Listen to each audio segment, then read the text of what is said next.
guys doing? Welcome back to my channel, Viakada. My name is Ada and I'm feeling good today. Although the rain is falling, the weather is a bit moody. I mean, inside of me is shining bright like a diamond, and I'm appreciating the day as it comes by, appreciating life as it comes by. Regardless of what life throws at me, I am happy today. Yesterday is gone, today is a present, and I hope you guys are doing well. I hope you guys are surviving life. I hope you guys are moving forward regardless. Today's video is another episode of FBTF.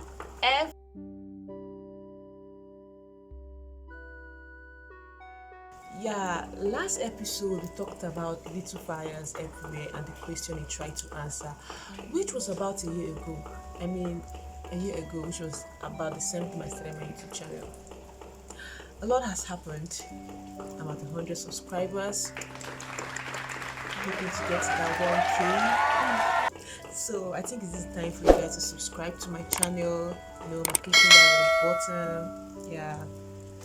So yeah, I'm just so happy that I started something, even if I was scared of starting it, even if I wasn't brave enough to do it so long ago.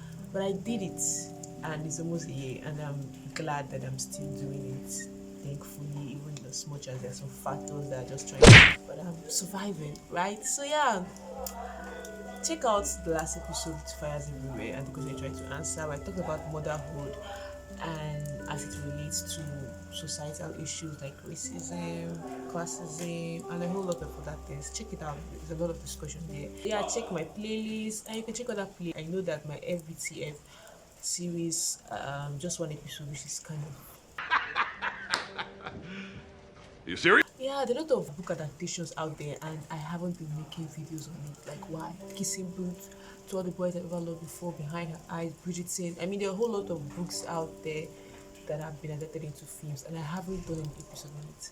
So I will try to change that. I have a lot of content based on FBTF, so I hope you guys stick around because it's gonna be a whole journey. So yeah. On today's episode, we'll be talking about a book adaptation called Coraline. Now, this one, I am not the right age demographic. Kids of 8 to 12, preteens. So yeah, I stumbled upon this movie from my brother's WhatsApp status. I was like, okay, he said it was creepy, it was horror. I was like, okay, I'm in. Count me in. So, and I figured out that it was a book adaptation. I was like, so hello, of course, the book adaptation, so of course I'm going to go into it. And I watched the movie and I read the book. I read the book before I watched the movie. Now, and I did a video about it, but that video wasn't published because I felt like that video wasn't really pushing out the point I wanted it to push out. It was just everywhere, but it wasn't there.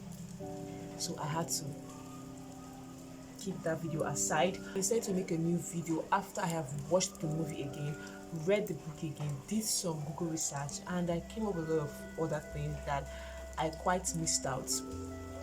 So yeah, and because of my Google research, I stumbled upon an article that just and the name of that article is "You Don't Fit In and It's All Your Fault," and it was written by Diego Gonzalez. Oh God, oh Lord help me. I hope I'm not murdering this name. Diego, and it was posted on March 18, 2016, which is kind of a long time ago. He kind of touched the topic on what really Coraline, the movie, was all about. So yeah, he wrote some interesting points which I kind of agreed with, but some of them I didn't quite agree with because I have my own perspective on things. So yeah, reading the book emphasized on the point of courage, being brave, and of course for children that is where it's going to be like, being brave, doing something, same as the movie, but not as we expect it to be in that sense, totally from making sense. Okay, so let me just tell you guys give you a summary of what the movie is all about. So Coraline is a young girl who came to this new house called the Pink Palace. From what you're seeing, it seems like she's being ignored, she's being neglected. I mean, she's being bored with her world. She wanted something more, she wanted some kind of attention, you know. And because of that, from the book, it was like see if there was this other world, a whole other universe created by the Verdam, which is her other mother.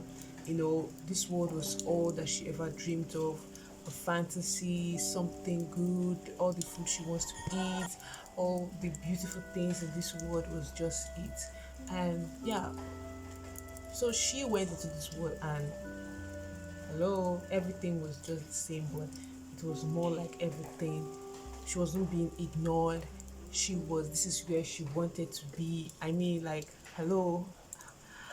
You know, when life pushes you so far, or life makes you feel like you don't fit in, or you're being ignored, and then you create this fantasy of you being accepted, you know, getting everything you ever wanted. You know, so that kind of happened to Coraline. She went to this other world, and her other mother was like, okay, now you're here and you're happy with what you're seeing here. Can I sew buttons into your eyes right now? Yeah, boy. And that was when my girl said, oh no, buttons in my eyes for what? Why are we doing that? And yeah, so she left the place. In the movie, she kind of escaped, though in the movie too, she went to the place through her dreams. So the movie kind of portrayed the point of feeling ignored, not being attended to, or not having attention, not, you know, a little girl seeking attention, bored with life, and adult just doesn't see her, or it's like if she isn't there. I mean, according to what Diego said was like at first look it was like if she was being ignored. You know, everything she asked for doesn't quite go as it is. You know, her parents are workaholic and they don't see Coraline, they see her as a kind of a pest. You know, they have a gardening catalog they're supposed to work out. So yeah, Coraline wasn't bored because her parents were working and they had already seen her. She needed attention. She wasn't happy. So, and that's what the Bedham seek now. Now, from his point of view, it was like Sif at first look that she was being ignored. But if you look at it for a deeper moment, I think she was being selfish and self-absorbed and being narcissistic. And I'm like, Wait a minute! no, I don't agree with that. Coraline was being ignored. Coraline was being neglected. Coraline was not being attended to. I mean, she's a kid. She's 12 years old, right? Or 11. I mean, yeah, she's a kid. So, of course, and she's an only child. So, and you just packed her away from her friends.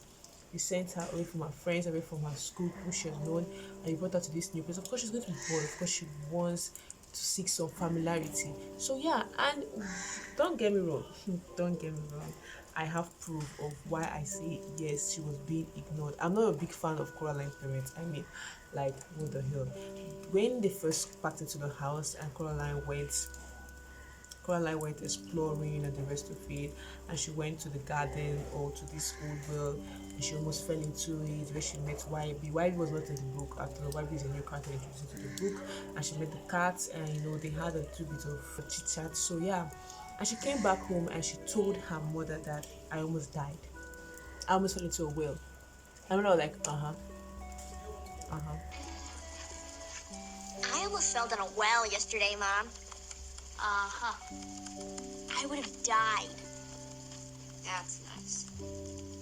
And I'm like, hello, hi. Why are you doing like if you didn't just hear that almost died. So yeah, it kind of rubbed me off the wrong way. And then she even had an allergic reaction to the poison oak, the stick she was holding. I mean, your daughter came back, you guys came back, your daughter went exploring to a place unknown and you didn't quite ask, where is she?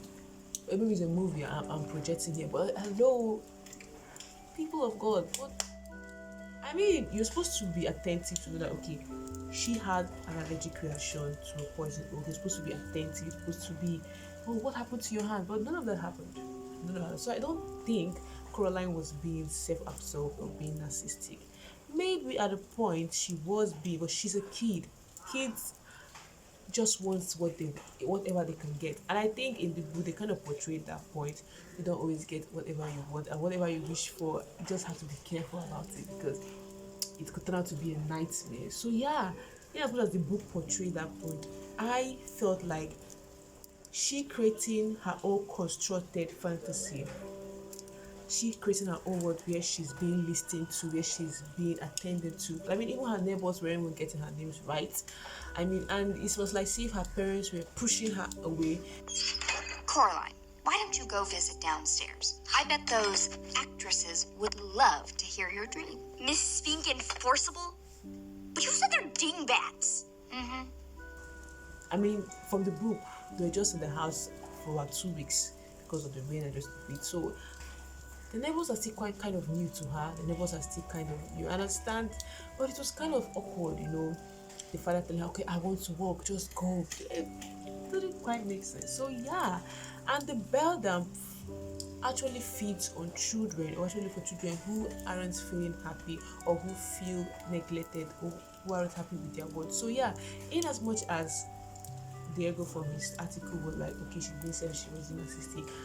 Hello, she's a kid, and I think it's kind of a lesson for parents. In as much as it's a kids movie, if I'm a parent watching that, I'll be like, okay, yeah, I really need to be attentive to my children, because in as much as you have things that you're doing, you still have to create time for your kids.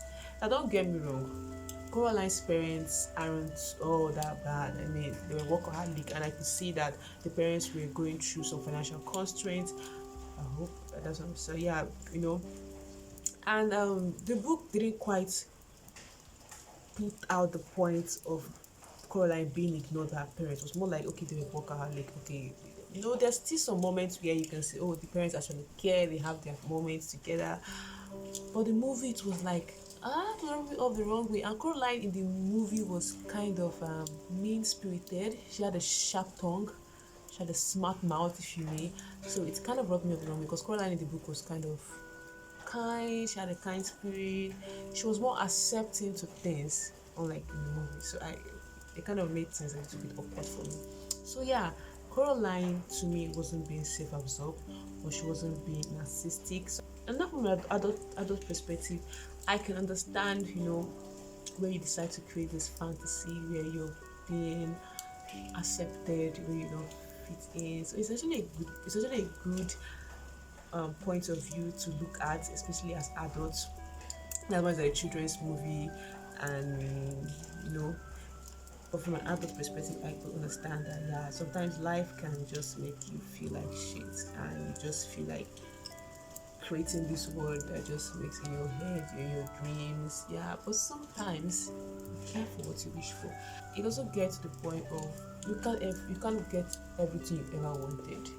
I mean, at the point where in the book she said, when some of the creatures that the Bedlam created, after the Bedlam took her parents, because the Bedlam took her parents because she decided to leave the world. So Bedlam took her parents and wanted to lure her back in. So when she went back in and they playing the game of finding the souls and finding her parents, so she and the Bedlam, the creatures were kind of telling her, why do you want to go? Why do you want to leave this place that actually gives you everything you ever wanted? Why are you going? And then she made a statement that kind of vibrated with me. I don't want whatever I want. Nobody does, really. What kind of fun would it be if I just got everything I ever wanted, just like that, and it didn't mean anything but them? Yeah, in as much as human beings, we always want what we want, and most times we disregard what we need, and what we need doesn't really align with what we want or what we want to achieve. Yeah, so imagine a world where we get what we ever wanted. I mean, it's going to be a crazy one, and it's going to be a nightmare, because at the end of the day, Coraline discovered that everything she ever wanted, if it was possible, was going to be a nightmare. It doesn't all that is same. It isn't perfect. There's nothing like perfection. There's nothing like a world where you can actually get everything you ever wanted. And I think that was actually a great point, which I agreed with Diego. Diego made a point of she accepting that, see, you don't get everything you ever wanted. The world doesn't revolve around you. Get that? You just have to create your own and try to accept things as it is and try to make yourself happy. And I think he draws the point that at that point, because Coraline is actually a child, She's accepting the fact that mommy won't always get you that. Mom won't always get you that. You just have to accept whatever mommy gives to you, and that's appreciating whatever she gives to you. So yeah, I could understand where Diego was coming from, the writer was coming from, the article was coming from, more like in the sense of, yeah, she came to this growing point, she came to this understanding that not everything you ever wish for is going to be as perfect as you think. And that also drove a point in the book. But like I said, in the book, it was more like they were pushing the point of bravery and being courageous, because she went back into the alter universe to save her parents and to help save the three ghost children that were also lured into the world and forgotten by the Bedlam, and their souls were lost. I mean, long time ago. When he said that the Bedlam was being saved, I mean, the Bedlam feeds on children that aren't happy.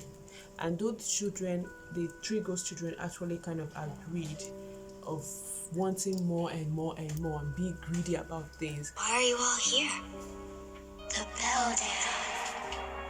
She spied on our lives through the little doll's eyes and saw that we weren't happy. So she lured us away with treasures and treats and games to play. Gave all that we asked, yet we still wanted more. So we let her sew the buttons. Yeah. So you can get the point of it, greed, appreciating what you have, be contented with what you have. So yeah, in as much as bravery, courage is there, you have to appreciate what you have, be contented with what you have, accept things as they are, be happy with things. Something he said, and that is kind of the topic, you don't fit in and that's your fault, kind of rubbed me up the wrong way too. I mean, the title of this kind of rubbed me up the wrong way, because at the end of his write-up, at the summary or towards the end of the write-up, he made something. He said, Coraline is a film about not fitting into the world around you, which is true. But unlike many other films with a similar theme, the solution we are given is that it is our fault. In order to find your place in the world, you need to work towards that, which is true. This film tells us that the fault lies in ourselves, not the world around us. Still, Coraline felt as if everyone was against her and that they were ignoring her, but the fight, she was just being a self-absorbed brat. Oh, that's a lot. She's a child. Come on. But well, we've all been there at some point in our lives. The only way to fix it is to accept the blame and grow up. Now, this is what kind of concluded why I didn't quite agree with this article, because Coraline's feelings were actually, her feelings were justified. That's the word I was looking for. Her feelings were justified because you could see the interaction between her parents, Coraline, and the neighbors. Of course, she didn't fit in. I mean, like, even although I won't forget, there are some scenes in the movie that you kind of actually see, okay, the mother is actually trying her best here. The mother is trying to do her best here, but Coraline is just being a child and being so selfish. That aside, of course, but it just could have drove the point that, of course, she was feeling some kind of way, because at that point when she said, I almost died, I almost fell into the well. I was like, see, even when she was trying to tell them of her dreams, because in the movie she went to the other world through her dreams at first before she went to the world. That was quite different in the book. The book was a different ballgame altogether, though it still had the same kind of plot line. So yeah, she actually did feel ignored. It was justified that in as much as she felt this way in the real world, she had to create her own world, her own fantasy, to be able to feel some kind of attention, to be able to feel some kind of love. And the Bedlam fed on that. Let's not forget that. So yeah, I didn't quite agree with this because her feelings were justified. Although she was a bit selfish, I mean, from the point of view of Coraline the movie, I never liked Coraline the movie because she was kind of a smart mouth and a mean-spirited person. A lot of conspiracy theory about this a whole lot, and I was like, hello, it's just a movie, it's just a film. Why are there so many conspiracy theories? Like, come on, at first I started getting scared. I'm like, okay, I didn't see that one coming. I didn't even see that one coming. Like seriously, who thought about this? Kind of makes sense. Kind of makes sense when it was just a movie written by someone. So yeah, the part about you don't fitting in, I can understand you working towards trying to find your own place in the world. No one ever fits in. I don't think there's someone that tell you, oh, I fit into the world. No, we all have a part of our lives that we feel like we don't fit in the world, and that is okay. It's okay. It is okay. I mean, there's a part of my life I'm like, I don't really belong here. I don't fit it. But it doesn't mean that I have to take the world so bad. I have to be this thing. It's not as if it's our fault. It's not our fault that we don't fit in. The world around us is a mess. So yeah, I wouldn't put the whole blame on me. Partly me, partly the world. So yeah, telling me that it's not my fault, that I should try to work, nah, it's not gonna work. But I can understand working towards that. I don't think the theme of Coraline was we don't fit in and it's our fault. No, I think the theme of this Coraline, the movie, is more of appreciating what you have and also accepting the fact that you won't always get whatever you want, because life isn't like that. And if you ever did, it's going to be a nightmare, a mess. Now, we're coming to the obvious theme, at least from the point of view of Coraline, the book, about being brave and doing something. I have some personal experience with this, and I just want you guys to go with this as we almost come to the end of this movie. So the movie is on, is on YouTube. I didn't want to tell you guys back to back of what's happening because it wouldn't really make any sense, and I didn't want to go any spoilers. Sorry for the spoilers if you felt that worse. I just wanted you guys to try to get, if you've watched the movie. Now, about being brave, I know being brave is not about doing something because you feel like you have to do it. Being brave is about doing something that you're scared of, but you're doing the right thing by doing it. So yeah, I felt like, because I've been scared of doing so many other things, I've been starting a YouTube channel, starting content creation, trying to create my own brand. It's been kind of a scary journey, but I'm being brave about it, being courageous about it, and then trying to move forward to it, no matter the constraint, no matter how I feel, no matter how I don't fit in. So yeah, this movie is kind of gave me a kind of good, like, hey, just have to find your place. And yeah, so if you're feeling some kind of way about starting something, be like Coraline. Be brave about it, just start it. I know you're scared of so many things. Yeah, it's okay to be scared of things. I mean, isn't that our default setting? But yeah, being brave about it is another plus. And I hope you guys find your way in the world and try to find the place where you're most comfortable with. So yeah. And if you did enjoy this video, which I know you did, like this video by pressing the thumbs up for me. And if you feel like you're in the Love Viakada family, subscribe to this channel and click the bell to get notified each time I post a video, which is every Monday or whenever I want. And you can follow me on all my social media platforms at Love Viakada. Whenever you want to find me, I'm always there. If you search Love Viakada, I'm not there, then I'm not there. So yeah, Love Viakada on all social media platforms.